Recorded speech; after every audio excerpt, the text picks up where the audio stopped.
Hello, I'm Tony Vlahos, CMO of ExecuNet.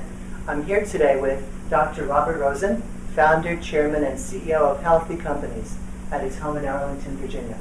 Dr. Rosen has long been on a mission to transform the world of business one leader at a time. He's a trusted CEO advisor, globally recognized organizational psychologist, and best-selling author. His latest book, Grounded: How Leaders Stay Rooted in an Uncertain World, is set to be published in the fall. I've read it, and it's truly groundbreaking. Bob, it's my great privilege to be speaking with you today. Morning. So when I was preparing for our conversation, I came across something that I found quite poignant and really touched me. Now I'll read it. Quote, Dr. Rosen explores with CEOs how they shed light or cast shadows on their organizations. Tell me about this and what it means to you. Well, if you see the word CEO in a very broad sense, that CEOs are leaders of a team, a group, a network, or a large multinational organization, they have a choice.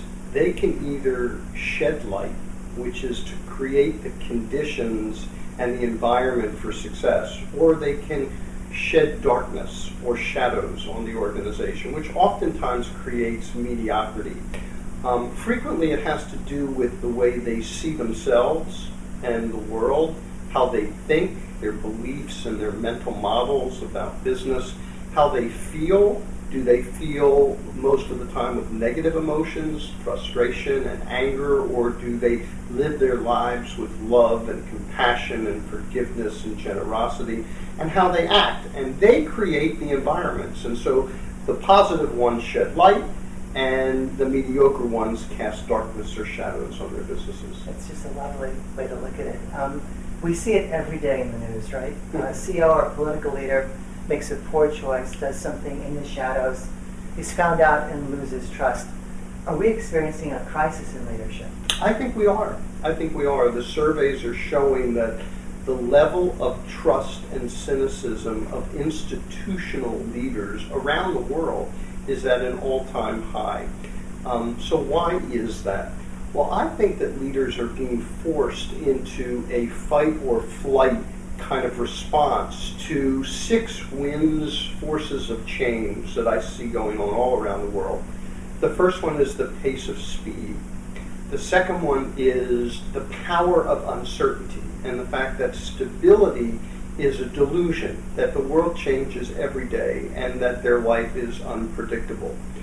The third one is transparency, that you have to be authentic, and anybody is looking at your numbers, at your performance, and even a cell phone camera can take a picture of your behavior during the course of the day.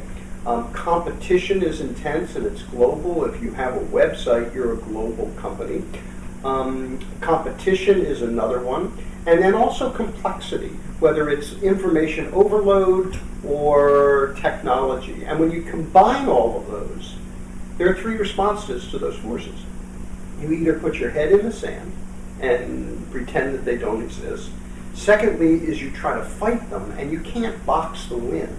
The third one, and it's the healthy way, is to anticipate those forces, acknowledge the reality of what's going on, and then turn the lemons into lemonade. And that's really what the best leaders do.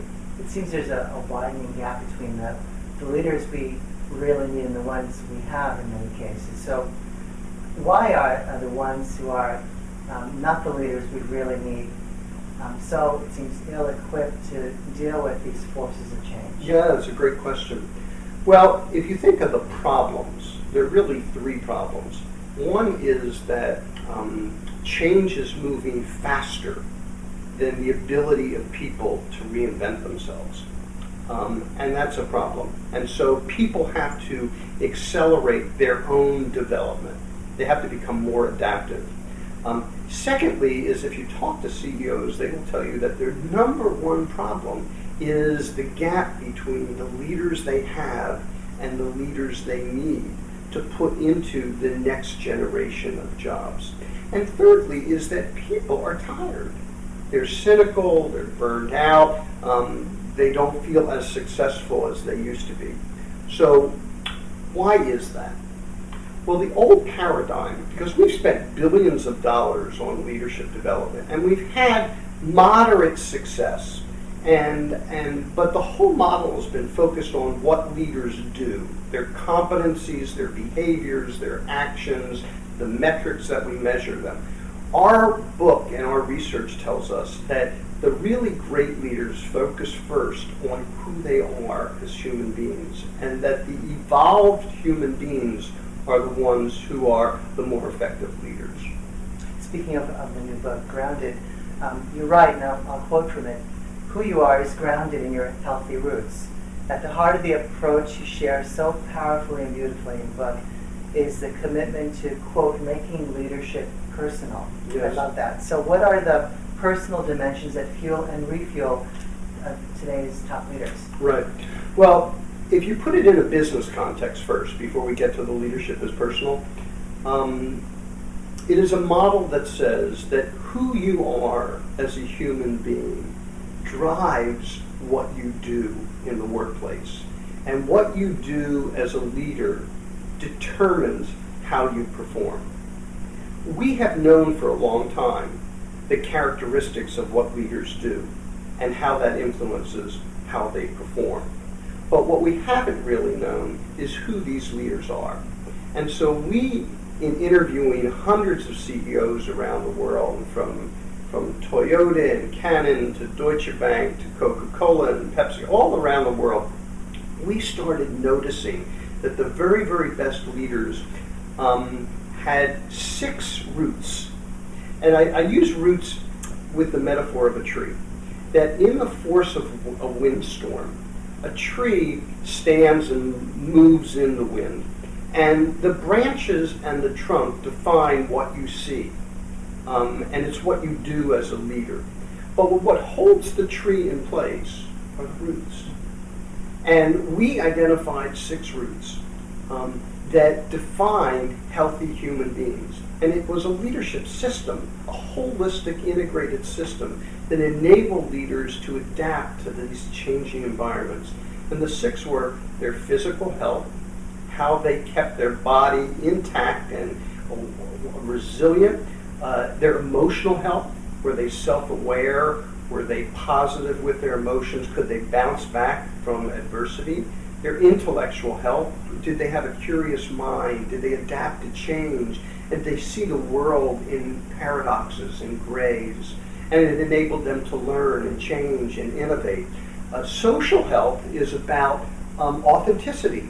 It's about building mutually rewarding relationships and teams that are nourishing and being part of a healthy community. People want to be part of a healthy community that has a higher purpose. The 5th one is vocational health, and that's what most people focus on, which is the drive to succeed and personal mastery and having a meaningful calling. And the last one, which surprises a lot of people because it actually was the most predictive of leadership performance, was spiritual health. And we define spiritual health not so much by religion, but by, do you have a higher purpose? Do you have a generosity of spirit, a sense of gratitude about yourself? And do you have a global connectedness? Do you see yourself as part of something bigger than yourself in the world? We created a 360 assessment. We have 2 parts of our research. One is qualitative, where we go out and we interview face-to-face leaders, these CEOs, and we bring back that knowledge. And then we have a 360 assessment that measures the healthy leader. And we have found actually that all 6 of those roots determine leadership performance, meaning that people who have high healthiness in their roots outperform other leaders, all 6.